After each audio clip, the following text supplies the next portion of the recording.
सभी को राम राम। नमस्कार। मैं हूं पी के अग्रवाल। आप देख रहे हैं ट्रुथ प्लस। साथियों, आज बात करेंगे वक्फ बिल पर चर्चा। वक्फ बिल आप जानते हैं, वक्फ संशोधन बिल जो सरकार लाई है, जिसका नया नाम उम्मीद है।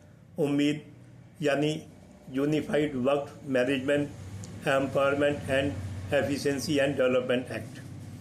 कल वो पास हो गया है लोकसभा से।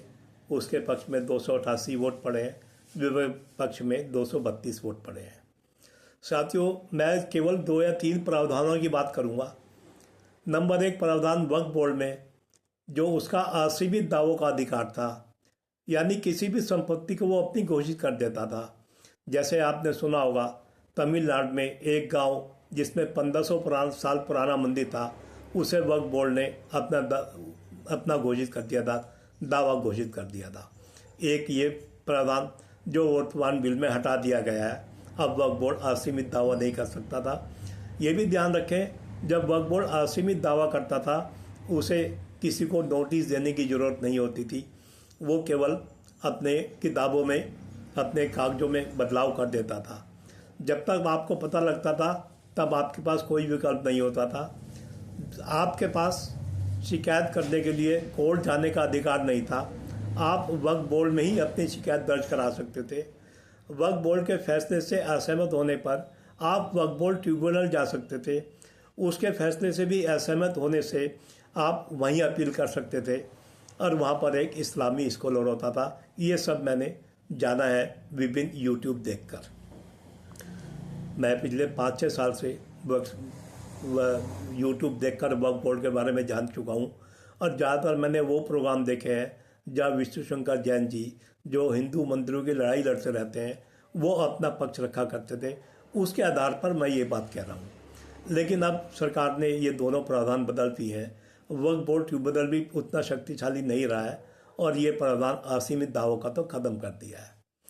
अब जैसे जब से मैं ये यूट्यूब देख रहा हूँ, तो मैं सोच रहा था, कई बार सोचता था कि शायद वक्फ बोर्ड के ये जो 2 वक्फ बोर्ड पर जो आरोप लगाते हैं यूट्यूबर, शायद इनका कोई जवाब मिल जाए, कोई वक्फ बोर्ड का समर्थक इनका जवाब देने आ जाए।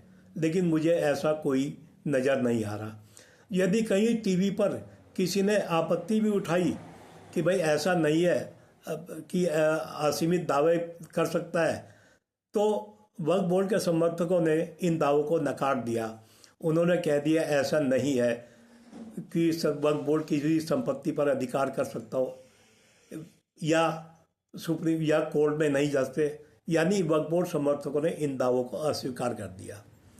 लेकिन कल लोकसभा की बहस में, जहां अल्पसंख्यक कल्याण मंत्री किरण रिजिजू जी ने दावा ठोककर कहा कि हमने धारा 40 वाला प्रावधान हटा दिया है, जिसमें वक्फ बोर्ड असीमित दावे कर सकता था, तो पता लगा कि वो जो आप यूट्यूबर आपत्ति उठाते थे, वो सही उठाते थे।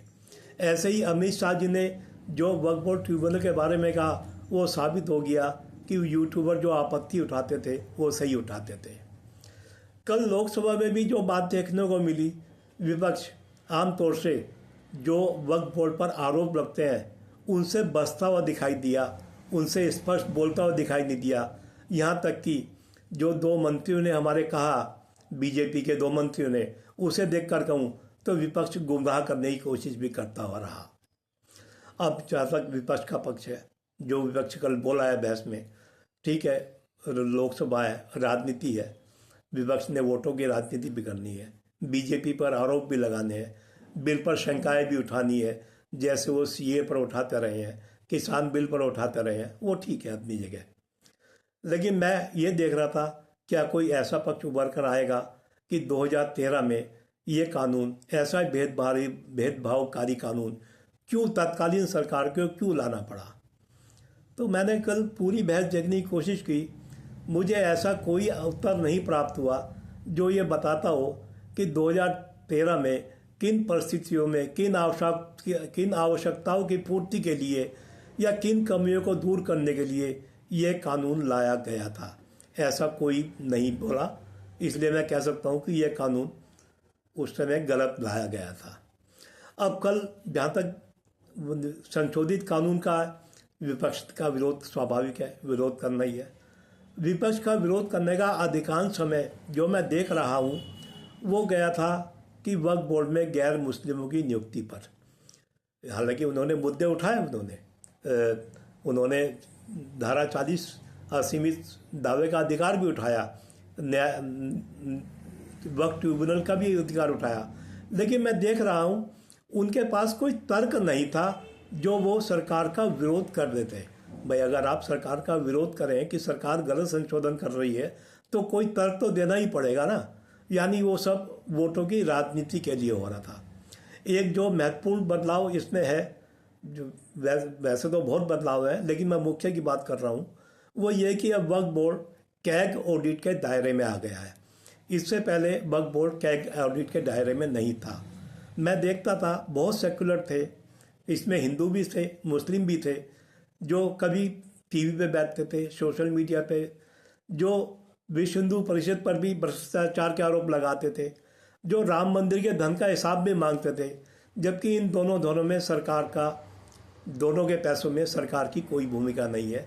विश्व हिंदू परिषद हो या राम जन्मभूमि का अकाउंट हो, दोनों भक्तों के पैसे हैं, लेकिन वो सवाल उठाते थे। उन्हें मैंने कभी नहीं देखा उन्होंने वक्फ बोर्ड के ऑडिट की, वक्फ बोर्ड के हिसाब की बात करी हो। इस बार ये हो गया है, तो ये भी लोकसभा से पास हो गया है, आज ये राज्यसभा में पेश होगा, उम्मीद है वहाँ से भी पास हो जाएगा। फिर भी कोई नई बात होगी उस पर भी आपसे चर्चा करूँगा। वीडियो पसंद आए वीडियो को लाइक करें, शेयर करें, चैनल को सब्सक्राइब करें और वक्फ बोर्ड के बारे में आप जरूर जानते रहें कि आपके खिलाफ कैसे कैसे कानून बने हैं। धन्यवाद, फिर मिलेंगे अगले वीडियो में।